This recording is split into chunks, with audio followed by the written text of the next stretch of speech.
What would you do if helping the person you love meant swallowing your pride and facing the one they betrayed you with?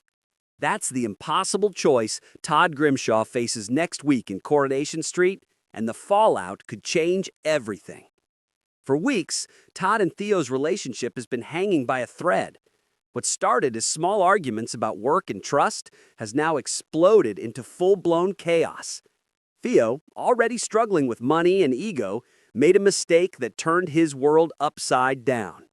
In a moment of anger, he decided to get back at Todd by doing something he'd regret instantly: a one-night stand with Pete, a potential business client.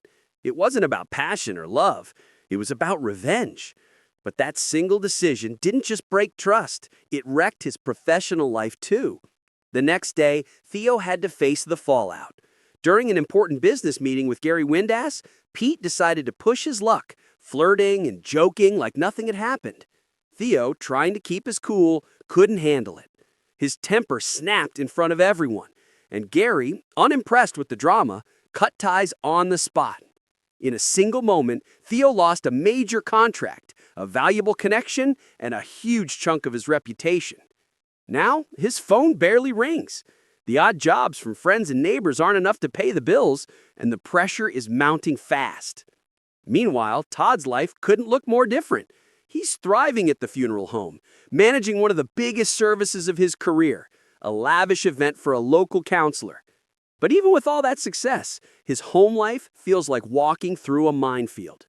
Every word, every silence feels loaded. He knows Theo's frustration isn't just about money, it's about pride. And the more Todd succeeds, the more it reminds Theo of everything he's losing. Then comes Gary's unexpected proposal. Out of nowhere, he suggests that there might be a way to fix things, not just for the business, but for Theo's finances too. There's another big contract coming up, and the person in charge just happens to be Pete. Gary thinks there's a chance to smooth things over, but there's a catch. He doesn't want Theo to make amends. He wants Todd to do it. The idea hits Todd like a punch. He's supposed to approach the very man his boyfriend cheated with, shake his hand, act friendly, and convince him to work with Theo again. It's not just uncomfortable, it's humiliating. But the worst part? Todd knows that if he doesn't, Theo could spiral even further. As he weighs the decision, Todd starts to feel the pressure building. He's torn between doing the right thing and protecting his own self-respect. He's been the calm one for months, keeping the peace while Theo lashes out, apologizes, and lashes out again. He's exhausted, emotionally drained, and constantly second-guessing himself. But love, real love, makes people do strange things. Theo, on the other hand, is reaching his breaking point. The guilt of his mistake eats away at him, but he refuses to admit it. Every missed payment, every failed job lead only adds to the resentment. Todd tries to stay patient, but it's like living with a storm that never ends. One wrong word, and the whole thing could explode again.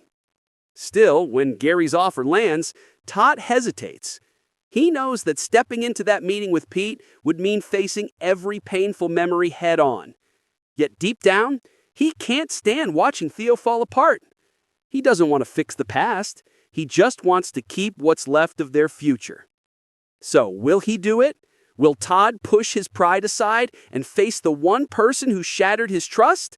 Or will he finally draw the line and let Theo deal with the consequences of his own choices? The answer, for now, remains a mystery. But one thing's certain: Todd's next move will either save their relationship or end it for good. In Coronation Street, love and loyalty always come at a price. And this time, the cost might be more than either of them can handle. Because when you love someone who keeps breaking your heart, the hardest part isn't forgiving them, it's deciding how much of yourself you're